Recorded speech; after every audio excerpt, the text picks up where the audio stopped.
To everyone reading this, thank you for giving me your time and letting me share a piece of my life you'll never forget. Your attention means more than you know, because what follows is raw, unfiltered, and painfully real. The moment she said it, my blood ran cold. I dreamed you disappeared from here, she whispered from the bedroom doorway, her voice trembling in a way that made me doubt whether she was scared or relieved. I paused mid-step, coffee in hand, trying to anchor myself to something familiar, but the room suddenly felt alien. I looked at her, searching for a hint of humor or a mistake in my hearing. There was none. Her eyes were wide, unblinking, impossible to read. Wish granted, I muttered, almost on reflex, my voice sharper than intended. I left the house that day without looking back, not because I wanted to disappear, but because the seed of doubt she had planted was already growing.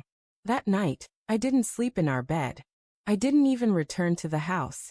I wandered streets I barely knew, tracing a city that suddenly seemed full of betrayal at every corner. It started subtly.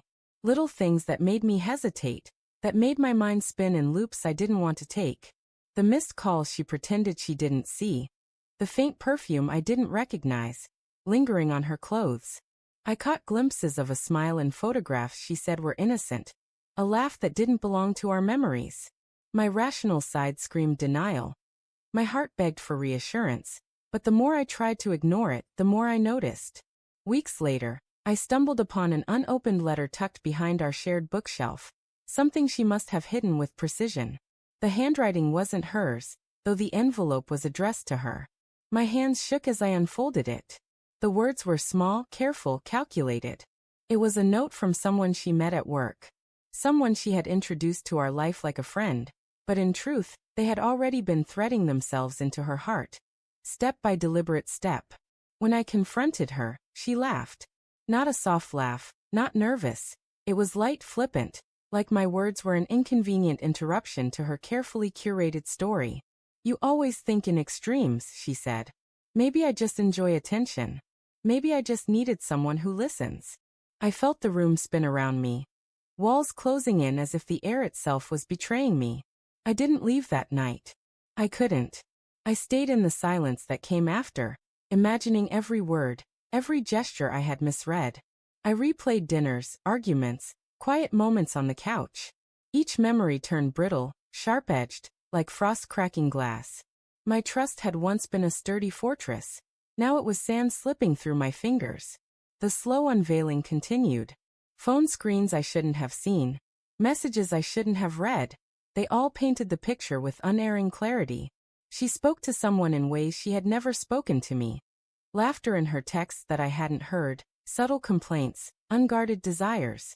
I hated that I was piecing it together from fragments, but the fragments didn't lie. Every day brought a new discovery, a new wound that refused to heal. And yet, part of me wanted her to be real, to explain it all away.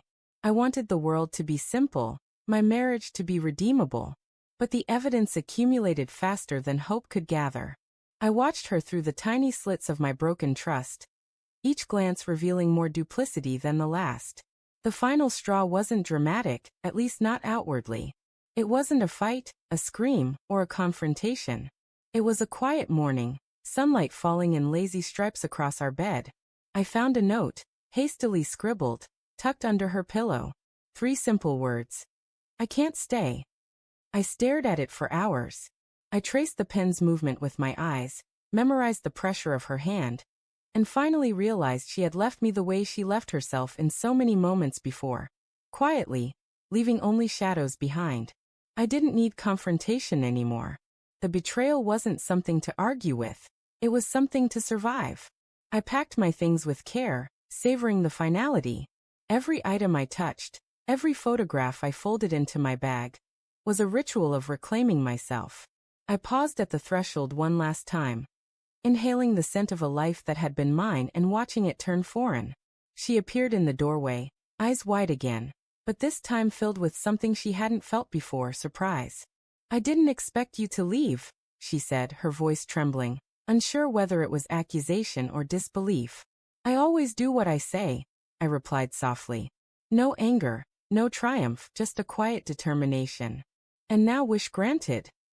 As I walked away, the The city swallowed me up. I didn't look back. The betrayal, the heartbreak, the slow erosion of love and trust, they were all left behind like ashes in the wind. And yet, there was something liberating in the emptiness that followed. For the first time in months, I breathed freely. I thought about the life I had imagined, the shared dreams that now lay broken, and I realized they had been illusions. She had wanted a reflection, a companion, not a partner. And I wanted truth. Weeks turned into months. I rebuilt myself quietly, methodically. I learned to recognize the difference between love and habit, between loyalty and possession. Every memory that once haunted me now served as a reminder. Trust is earned, not assumed, and betrayal leaves a permanent imprint, whether you walk away or stay. She eventually moved on, of course, as she always had. And I didn't watch. I didn't care to. The freedom of leaving, of cutting ties cleanly, was a gift she had unknowingly given me the day she spoke of my disappearance. I carried the weight of her betrayal not as a burden, but as proof of my own resilience. Sometimes, when the night is quiet and the city hums beneath me, I think about saying her name, just to see if the old shadows will stir. But I don't. I smile instead, knowing that leaving wasn't a loss. It was survival, it was reclamation, it was finally being honest with myself. And in that honesty, I found peace.